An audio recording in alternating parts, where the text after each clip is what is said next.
Good morning, students. Class 11th, Chapter 8 Fundamentals of Anatomy, Physiology and Kinesiology in Sports. इसका part 1 हम complete कर चुके हैं, तो उसका लिंक मैं आपको सेंड कर चुका हूँ. उसमें अगर आपको कोई डाउट हो तो मैंने आपको बताया था कि आप मुझे कांटेक्ट कीजिए. तो फर्स्ट जो पार्ट था उसके अंदर हमने पढ़ा था कि meaning and definition of human anatomy, physiology and kinesiology. उसके बाद हमने इन तीनों चीज़ों की जो इम्पोर्टेंस होती है इन द फिज़िकल एजुकेशन उसके बारे में जाना. What is the importance of human anatomy, physiology and kinesiology in physical education. तो सबसे पहले हमने देखा था इसके अंदर काफ़ी सारे पॉइंट्स थे. Physiology provide the knowledge about the functions of various organs, useful in the prevention of sports injuries, serves in the process of rehabilitations. After that, useful in the selection of sports. उसके बाद हमारा था facilitates preparation of training programs. उसके बाद हमने पढ़ा था कि function of skeletal system, जो हमारा बॉडी का bony system है, जो बोन का स्ट्रक्चर है उसके बारे में, and classification of bones and the types of joints. तो स्केलेटल सिस्टम में हमने पढ़ा था कि हम जब बोन बेबी होता है तो उसके अंदर 213 बोन्स होती है. देन आफ्टर दैट अडल्ट्स के अंदर 206 बोन होती है. फिर उसके हमने उसको और ज़्यादा बेटर अंडरस्टैंडिंग के लिए एक्सियल स्केलेटल सिस्टम और अपेंडिकुलर स्केलेटल सिस्टम के अंदर दो पार्टीशन में उसको डिवाइड किया. एक्सियल स्केलेटन के अंदर हमने 5 टाइप्स की बोन देखी, इसमें skull, sternum, ribs, hyoid bone, vertebral column, और अपेंडिकुलर के अंदर अपर एंड लोअर लिम्स पढ़े. उसके बाद हमने देखा था कि फंक्शंस ऑफ बोन्स, किस तरह से हमें बोन्स जो है क्या फंक्शंस, क्या वर्क होता है बोन्स का हमारी बॉडी के अंदर. तो हमने इसके अंदर देखा था कि हमें सपोर्ट प्रोवाइड करवाती है, प्रोटेक्शन प्रोवाइड करवाती है, bony system gives shape of the body, then act as levers. उसके बाद हमने देखा था कि क्लासिफिकेशन ऑफ बोन्स, बोन का जो क्लासिफिकेशन था वो किस किस तरह की बोन होती है उसके बारे में हमने जाना. फर्स्ट हमारा था long bones, short bones, flat bones, irregular bones, sesamoid bones. ये 5 टाइप की हमने बोन पढ़ी थी. उसके बाद हमारा आता था joint of the bones. Joint of bones के अंदर हमने अलग अलग टाइप्स के अंदर डिस्क्राइब किया कि कौन कौन से टाइप के जॉइंट होते हैं. फर्स्ट हमने पढ़ा था इमूवेबल जॉइंट, फिर स्लाइटली मूवेबल जॉइंट्स, और थर्ड हमने पढ़ा था फ्रीली मूवेबल. इमूवेबल जो बिल्कुल मूव नहीं होते, स्लाइटली मूवेबल जो कुछ हद तक मूव होते हैं, और फ्रीली मूवेबल जो पूरी तरह से मूव होते हैं. उसके बाद हमने देखा था कि properties of functions of the muscles. इसके अंदर हमने हमारे 3 टाइप्स की, 4 टाइप्स की हमने प्रॉपर्टीज़ पढ़ी थी. एक्सिटेबिलिटी, कॉन्ट्रैक्टिलिटी, इलास्टिसिटी एंड एक्सटेंसिबिलिटी. ये 4 टाइप्स की हमारी मसल की मसल जो मसल की जो प्रॉपर्टीज़ होती है, फंक्शंस जो होते हैं, किस तरह से वर्क करती है हमारी मसल, उसके बारे में हमने जाना था. किस तरह से हमें काम करती है इसके बारे में हमने जाना था. इसके बाद हमने नेक्स्ट हमारा था कि structure of respiratory system. Respiratory system के बारे में, structure and function of respiratory system and circulatory system. तो इसके अंदर हम रेस्पिरेटरी सिस्टम को पढ़ चुके हैं. नेक्स्ट जो हमारा वीडियो है वो पूरा चैप्टर कंप्लीट हो जाएगा इसके अंदर हमारा. रेस्पिरेटरी सिस्टम के बाद हमारा सर्कुलेटरी सिस्टम के ऊपर हम बात करेंगे कि first of all structure and functions of circulatory system. So first of all हम बात करेंगे कि मीनिंग ऑफ सर्कुलेटरी सिस्टम, उसका मतलब क्या है. कि circulatory system is a group of organ that transport the blood and other substance to and from the all parts of the body. हमारी पूरी बॉडी जो वर्क करती है, जो वर्किंग टिश्यूज जो टायर्ड होते हैं, जो थकते हैं, उन तक एनर्जी प्रोवाइड करवाता है सर्कुलेटरी सिस्टम, जिसके थ्रू हमारे बॉडी के ऑर्गन सिस्टम तक ब्लड पहुंचता है. देन अदर जो न्यूट्रिएंट्स जो हमारी बॉडी को नीड होती है वो हमारा सर्कुलेटरी सिस्टम के थ्रू उन पार्ट्स तक पहुंचता है.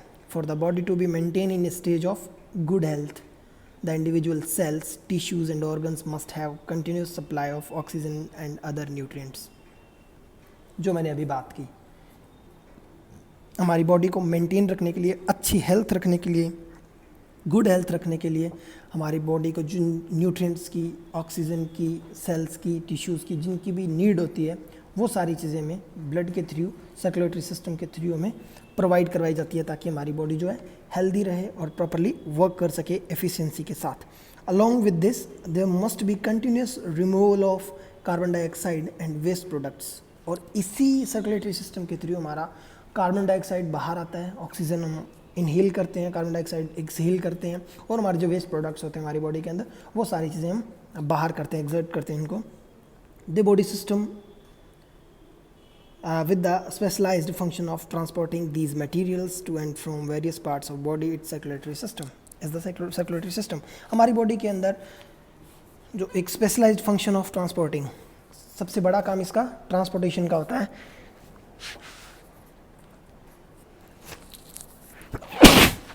सॉरी स्टूडेंट्स, तो जो स्पेशलाइज्ड फंक्शन है वो ट्रांसपोर्ट करने में मटेरियल्स को हमारी बॉडी के अंदर सर्कुलेटरी सिस्टम का सबसे मेन जो है वो ये वर्क होता है।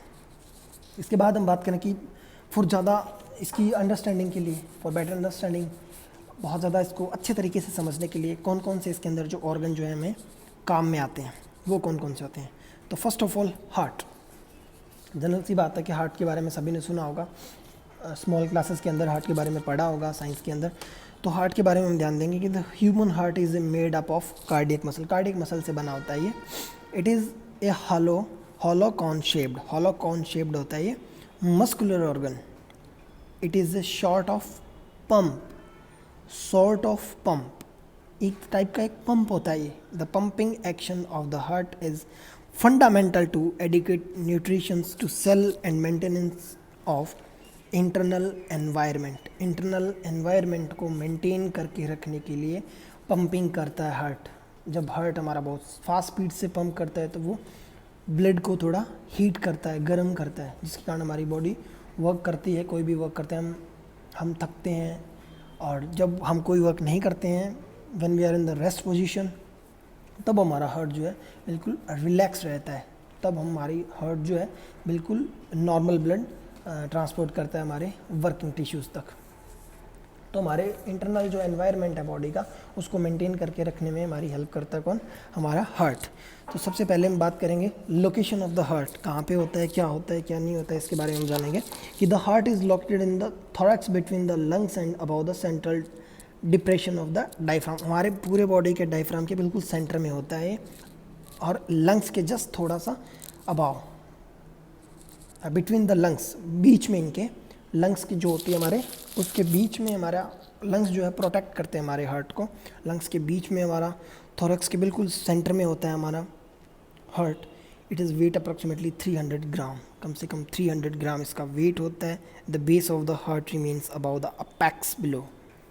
The base of the heart remains about the apex below. और साइज़ जो है वो एक पर्सन की हेल्थ के और उसके फिजिक के ऊपर डिपेंड करता है। जनरली साइज़ छोटा बड़ा हो सकता है, लेकिन वेट जो है वो लगभग सिमिलर होता है हार्ट का हमारे बॉडी के अंदर। उसके बाद हम बात करेंगे, सेकंड पॉइंट इसके अंदर आता है हमारा structure of the heart. Structure कैसा होता है? The heart is divided by A septum into 2 side. Generally 2 side के अंदर डिवाइड होता है, left and right. Each side of the heart is further सब डिवाइडेड इनटू 2 चैम्बर्स। मतलब कुल मिला के इसके अंदर 4 चैम्बर होते हैं, 2 एक चैम्बर राइट साइड में, 2 चैम्बर लेफ्ट साइड में। The upper chamber are called atrium. जो अपर साइड के जो चैम्बर होते हैं दोनों साइड के, अपर साइड के, दैट्स लाइक आर्ट्रियम या ऑरिसल्स, आर्ट्रियम बोलते हैं उनको। The lower chamber are called ventricles. Lower जो हमारे चैम्बर होते हैं 2, उनको हम बोलते हैं ventricles. Then upper chambers are called atrium. So there are 4 chambers in the heart. Generally हमें सभी को पता है कि 4 चैम्बर होते हैं हमारे हार्ट में। Left atrium, right atrium, left ventricle and right ventricle. Then after that functions of the heart, किस तरह से वो काम करता है। The circulation of blood throughout the body mainly depends upon the heart. हमारे बॉडी के अंदर किस तरह से, किस स्पीड से कितना हार्ट पंप कर रहा है, कितना ब्लड सर्कुलेट हो रहा है बॉडी के ऊपर, that is depend on the heart. The course of blood from the left ventricle through arteries. Left, the course of the blood from the left ventricle through arteries, arterioles and capillaries. जो ventricle है वो हमारे arteries capillaries तक blood को throw करता है, भेजता है, and then it's return to the right. और वो जब वापस ब्लड आता है वो आता है राइट आर्ट्रियम से बाय वेन्स, और वेन्स के through is called the systematic circulation. यानी कि हमारा जो वेंट्रिकल पार्ट है वहाँ से हमारा ब्लड हमारी बॉडी को पहुँचता है, और वापस जब ब्लड हमारी बॉडी तक पहुँचता है तो वो आपका राइट आर्ट्रियम में पहुँचता है और वेन्स के थ्रू पहुँचता है, जिसको हम सिस्टमेटिक सर्कुलेशन बोलते हैं. The course of blood from the right ventricle through the lungs to the left article is called pulmonary circulation.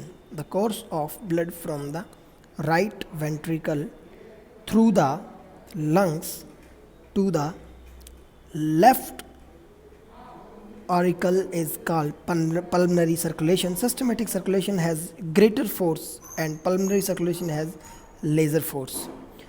तो हमारा जो सर्कुलेटरी सिस्टम है वो बहुत ज़्यादा स्पीड से और बहुत ज़्यादा ताकत के साथ काम करता है, बल्कि जो हमारा पल्मनरी सर्कुलेशन है वो बहुत लेज़र, बहुत कम काम करता है.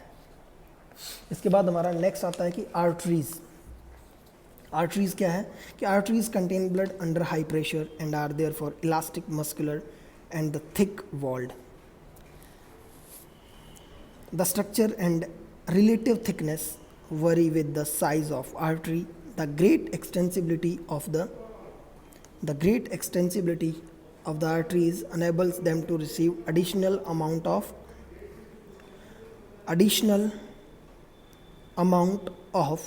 blood forced into them during each contraction of the heart.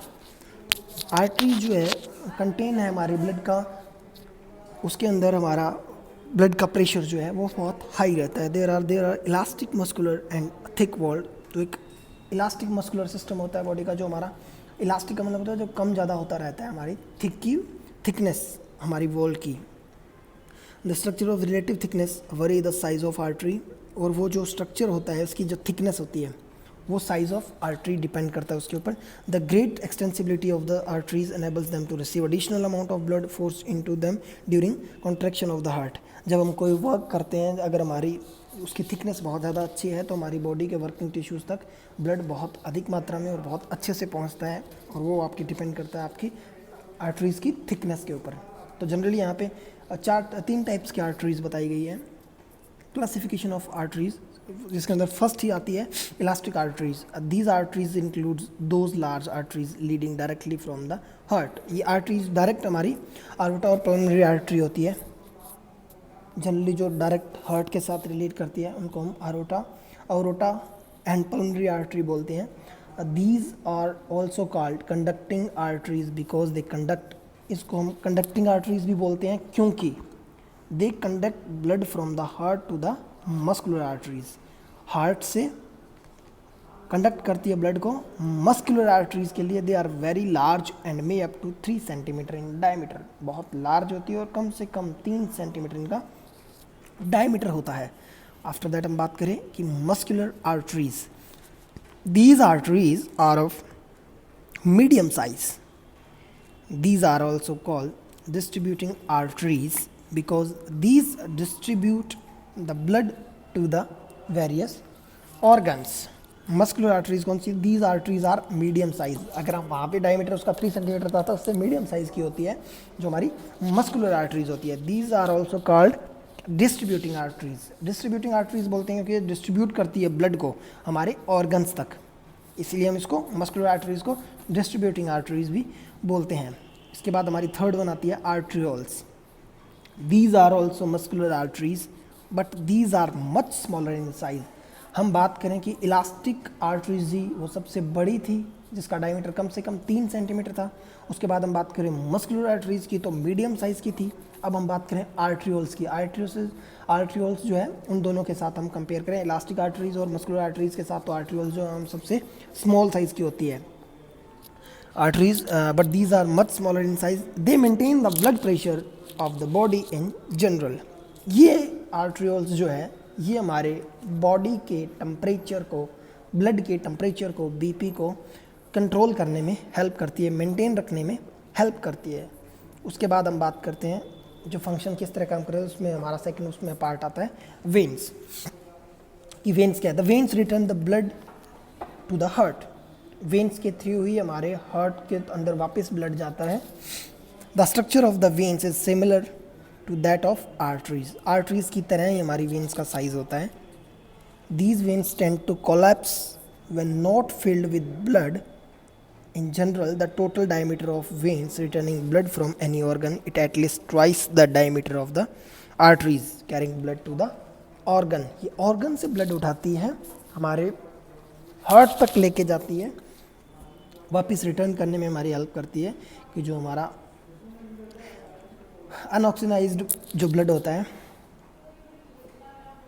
उस ब्लड को हमारे हार्ट तक वापस पहुंचाती है। उसके बाद हम बात करें कि जो फंक्शंस हैं हमारे सर्कुलेटरी सिस्टम के, फंक्शंस क्या हैं उनके बारे में हम बात करेंगे। कौन कौन से फंक्शंस हैं, काम किस तरह से करते हैं जिसके बारे में। तो फर्स्ट हमारा आता है कि heart works like a pump, जिसकी हम शुरू में बात कर चुके हैं। हार्ट एक तरीके का एक पंप है which circulates the blood throughout the body, जो हमारी बॉडी को ब्लड सर्कुलेट करने में हमारी हेल्प करता है। Arteries allow the pure blood. Arteries जो है वो प्योर ब्लड को अलाउ करती है, passes through them through out the body, जो हमारी बॉडी को प्योर ब्लड जो है सर्कुलेट करने में हेल्प करती है। Veins bring the impure blood to the heart from every part of the body. Veins bring the impure blood. Veins जो है वो इम्प्योर ब्लड को कैरी करती है और हार्ट तक पहुंचाती है, और हार्ट उसको प्योर करके वापस हर एक पार्ट तक पहुंचाता है। तो अलग अलग ऑर्गन से हमारे उठा के और वेन्स जो है इम्प्योर ब्लड को हमारे हार्ट तक पहुंचाता है। उसके बाद हमारा नेक्स्ट आता है कि ब्लड कैरीज डाइजेस्टेड फूड और nutrients to all the parts of the body. Blood carry करता है डाइजेस्टेड फूड को, न्यूट्रिएंट्स को हमारी बॉडी के पार्ट्स के अंदर, पार्ट्स ऑफ द बॉडी, हमारी जहाँ पे जिस पार्ट को जिस न्यूट्रिएंट की नीड होती है वहाँ तक पहुँचाने में हमारी हेल्प करता है। देन नेक्स्ट वन आता है blood regulate the body temperature. Blood के थ्रू ही हमारी बॉडी का टेम्परेचर इंक्रीज और डिक्रीज होता है। Then depends on the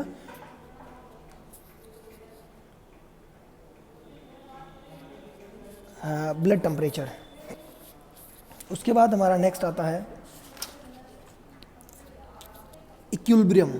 equilibrium आप फिजिक्स में पढ़ चुके होंगे 10th क्लास में कि इक्विलिब्रियम क्या होता है। इक्विलिब्रियम दो टाइप्स का होता है, dynamic and static, and centre of gravity and there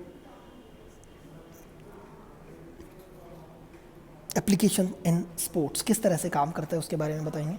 तो सबसे पहले इक्विलिब्रियम है क्या, कि when all the forces acting on the body, जब सारी फोर्सेस हमारे बॉडी के ऊपर काम कर रही हो, then centre balanced by equal and opposite forces, तब हमारे बॉडी का सेंटर जो पॉइंट होता है वो opposite counter balanced by equal and opposite forces, वो सारी फोर्सेस के ऊपर इक्वल काम करता है। So that the sum of forces equal zero. तो वहाँ पे जो कुछ फोर्सेस जो हैं वो उनकी बराबर में ज़ीरो फोर्सेस में चली जाती है। It is called the state of equilibrium. एक डेफिनेशन है 2 लाइन की है कि when all the forces acting on the body then counter balanced by equal and opposite forces so that the sum of the forces equals zero, it call the state of equilibrium. तो हम बात करेंगे कि ये 2 types के होते हैं types of equilibrium के अंदर, स्टैटिक इक्विलिब्रियम और डायनेमिक। स्टैटिक का मतलब होता है रुका हुआ, ठहरा हुआ, स्लो, और फास्ट की बात करें हम डायनेमिक आ जाएगा।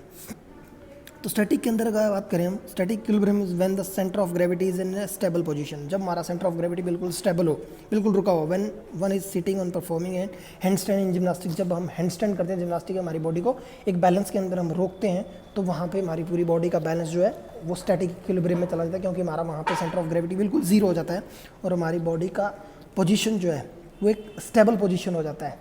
उसके बाद हम बात करें डायनेमिक। डायनेमिक जस्ट स्टैटिक का अपोजिट होता है। Dynamic equilibrium state in which the centre of gravity is in motion. जो हमारी स्टेबल थी वो मोशन में कन्वर्ट हो गई है। व्हेन वन इज रनिंग और परफॉर्मिंग ए कार्टविल इन जिम्नास्टिक, तो जो एक रनिंग होती है वो परफॉर्म करते हैं तो कार्टविल करते हैं, कार्टविल करते हैं तो हमारी बॉडी कंटिन्यूसली मोशंस के अंदर रहती है, तो वो होता है डायनेमिक इक्विलिब्रियम। अब हम बात करेंगे सेंटर ऑफ ग्रेविटी की। So what do you mean by centre of gravity? तो first of all a centre of gravity is an imaginary point. Centre of gravity हमारी बॉडी का एक इमेजिनरी पॉइंट होता है, with or outside the body or object. Within or outside the body or object, जो हमारी body के बाहर और बॉडी के अंदर या किसी पर्सन के हो सकता है। अराउंड विच, सो वापस बात करें, a centre of gravity is an imaginary point. ये एक सेंटर ऑफ ग्रेविटी की इमेजिनरी पॉइंट है around which the body or object is balance. जब हमारी बॉडी को या किसी चीज़ को हम बैलेंस करते हैं तब हमारी बॉडी का वो एक इमेजिनरी पॉइंट होता है।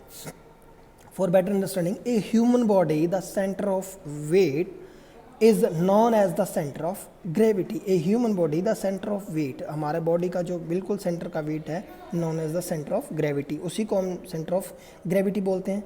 इन अदर वर्ड्स, दूसरी भाषा में हम बात करें, it can be said that the centre of gravity is the point at which all of the body mass seems to be located and the point about which an object would balance. जो हमारी body को balance करने में जो हमारी सबसे ज़्यादा help करता है, that's like your centre of gravity. The centre of gravity is continuously changing during movements. जैसे ही हमारी बॉडी के अंदर कुछ भी मूवमेंट आता है, then we have to change your centre of gravity. It can be either within or outside the body depending on the shape of the body. और generally ये हमारी जैसे जैसे बॉडी की मूवमेंट होती है वैसे वैसे always shift in the direction of movements. Centre of gravity हमारी बॉडी के डायरेक्शन के साथ मूवमेंट होती रहती है। सो ये सारी चीज़ें, सेंटर ऑफ ग्रेविटी जो होती है वो हमारी depend on the shape of the body, हमारी बॉडी के शेप के ऊपर डिपेंड करता है। तो स्टूडेंट्स, ये हमारा लास्ट टॉपिक था, थोड़ा सा साइंस से रिलेट करता है चैप्टर। आप 2 या 3 बार इस चैप्टर को अच्छे से रीड कीजिए, आपको 2 बार में समझ में आ जाएगा। उसके बाद आप इस अपने सामने ही नोट्स को रख के और इस वीडियो को सुनना, ताकि आपको और ज़्यादा क्लियर हो जाए। फिर भी अगर आप लोगों को कोई प्रॉब्लम होती है इस चैप्टर के अंदर, तो आप मुझे कांटेक्ट कीजिए। आप मुझे जिस पॉइंट के अंदर, जिस टॉपिक के अंदर आपको प्रॉब्लम हो रही है, उसका आप स्क्रीनशॉट लेके आप उसको हाईलाइट करके आप मुझे सेंड कर सकते हैं। मैं आपको उसका रिप्लाई करूँगा। इसके अलावा आपको किसी भी चीज़ की ज़रूरत हो relate to your subject, relate to your syllabus, then you can contact me. So students, आज हमने हमारा जो फिज़िकल एजुकेशन का चैप्टर था, fundamental of anatomy, physiology and kinesiology in sports, वो कंप्लीट किया है। तो ये हमारी यूनिट नंबर 8 कंप्लीट हो चुकी है। इसके हमारे लर्निंग जो ऑब्जेक्टिव्स थे वो क्या थे कि सबसे पहले हमने डेफिनेशन एंड इम्पोर्टेंस ऑफ, सबसे पहले हमने डेफिनेशन पढ़ी एनाटॉमी, फिजियोलॉजी एंड किनेसियोलॉजी की। उसके बाद हमने पढ़े उनके इम्पोर्टेंस कि हमारी बॉडी के अंदर क्यों बहुत ज़्यादा इम्पोर्टेंट होता है एनाटॉमी, फिजियोलॉजी एंड किनेसियोलॉजी। उसके बाद हमने बात की फंक्शन ऑफ स्केलेटल सिस्टम की, functional of skeletal system. Skeletal system जो क्या था कि 213 बोन्स हमारी बोन बेबी के अंदर होते हैं। उसके बाद 206 बोन अडल्टहुड तक रह जाती है। उसके बाद हम बात की क्लासिफिकेशन ऑफ बोन्स, कौन कौन सी बोन कौन सी होती है, short bone, long bone, sesamoid bone, इस तरह की हमने बोन पढ़ी। उसके बाद हम टाइप्स ऑफ जॉइंट देखे, टाइप्स ऑफ जॉइंट कौन कौन से थे, immovable joints, slightly movable joints या movable joints, freely movable joints. उसके बाद हमने बात की properties of function of muscles, जो functions of muscles, extensibility, excitability, इस तरह की हमने 4 तरह की हमने प्रॉपर्टीज़ ऑफ मसल्स पढ़ी। इसके बाद हमने बात की थी कि structure and function of respiratory system और सर्कुलेटरी सिस्टम, जिसके अंदर हमने हार्ट, वेन्स, आर्टरीज, इन सब चीज़ों की बात की। उसके बाद हमारा लास्ट जो पॉइंट बचा था वो था हमारा इक्विलिब्रियम।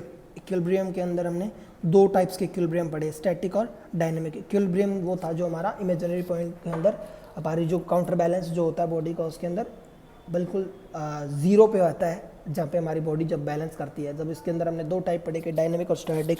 स्टैटिक का मतलब मैंने बताया था आपको कि रुका हुआ, और डायनेमिक का मतलब फास्ट स्पीड से। रुका हुआ का मतलब जब आपकी बॉडी एक स्टेबल पोजीशन के अंदर है, then your imaginary point in on zero, तो आपका सेंटर ऑफ ग्रेविटी ज़ीरो होता है, बिल्कुल एक जगह पे स्टेबल होता है। आफ्टर दैट मैंने बात की थी कि हमारा सेंटर ऑफ ग्रेविटी जो है मोशन लेता है। जब हम कार्ट व्हील करते हैं जिम्नास्टिक के अंदर, कार्ट व्हील करते हैं तो हमारा इमेजिनरी पॉइंट कंटिन्यूसली मोशन में रहता है। तो जो सेंटर ऑफ ग्रेविटी है वो एक जगह स्टेबल नहीं होता, उसको हम डायनेमिक बोल दिया हमने। उसके बाद हमारा लास्ट ऑफ आता था इसके अंदर centre of gravity. Centre of gravity हमने कंप्लीट किया, इसके साथ ही हमारा एक चैप्टर कंप्लीट हो गया। बहुत ज़्यादा बड़ा चैप्टर नहीं है, थोड़ा सा साइंस से रिलेट करता है तो आपको थोड़ी सी प्रॉब्लम हो सकती है, लेकिन बहुत जनरल साइंस है तो आपको ज़्यादा प्रॉब्लम होगी नहीं। इसके अलावा भी आपको अगर कोई दिक्कत हो तो आप मुझे कॉन्टैक्ट कीजिए। Thank you students.